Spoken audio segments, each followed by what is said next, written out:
ভাই আমার যেতে হবে नॉर्थ डिवीजन এটা সমন্বয় সভা ছিল আমরা নর্থ ডিভিশনে 9টা থানা প্রত্যেকটা থানা থেকে আমরা 10টা ওই দিকে এদিকে কোশ্চেনটা করলি কেন 90টা আজকে 90টা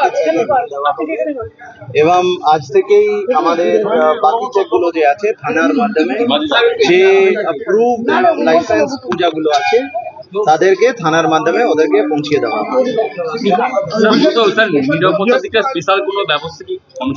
আমি আই থিঙ্ক আমি অলরেডি বলেছি আমার বক্তব্যের মধ্যে প্রথম কথা হচ্ছে আমরা অনেক জায়গায় ঘুরে ঘুরে দেখেছি যেখানে বেশি পুজোর ভিড় হয় বড় বাজেট পুজোগুলো আছে যেখানে প্রচুর ভিড় হয় সেখানে আমাদের যে সার্কুলেশন প্ল্যান ছিল ওই সার্কুলেশন প্ল্যানের মধ্যে যেখানে আমাদের মনে হয়েছে সেখানে কোনো কিছু ইমপ্রুভমেন্ট করার দরকার ছিল আমরা ওদেরকে ইমপ্রুভমেন্ট করতে বলেছি আমি একটা ওভারহেড যে গেটগুলো আছে সেটা নিয়ে অলরেডি আমি পুজো কমিটিদেরকে বার্তা দিয়েছি আমরা যেহেতু এই বছর ওরা করে ফেলেছে আমরা প্রত্যেকটা ওভারহেডের সিকিউরিটি সেফটি অডিট করবাবো পিডব্লিউডির মাধ্যমে এবং নেক্সট ইয়ার যে আছে আমরা আগে থেকে পুজো কমিটির সাথে বসে যেরকম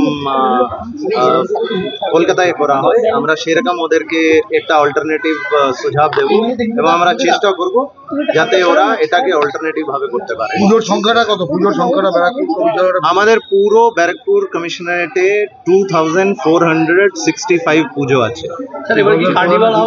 হ্যাঁ কার্নিভাল হবে এবং আপনাদেরকে আমরা ডেটগুলো জানিয়ে দেব স্যার পুজোর গেটের ব্যাপারে বললেন একটা মন্তব্য করলেন গেটগুলো করতে মানে আগামী চিন্তা করুন কি গেটের ব্যাপারটা আমি অলরেডি বলেছি আমার বক্তব্য আমি আবার রিপিট করে দিচ্ছি পুজোর গেট যে আছে সেই গেটের ক্ষেত্রে আমরা পিডব্লিউ দিয়ে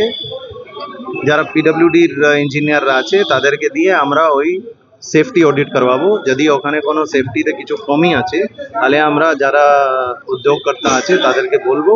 ওটাকে একটু আরো শক্তপুক্ত করতে কিন্তু নেক্সট ইয়ার থেকে আমাদের একটা অল্টারনেটিভ চিন্তা ভাবনায় যেতে হবে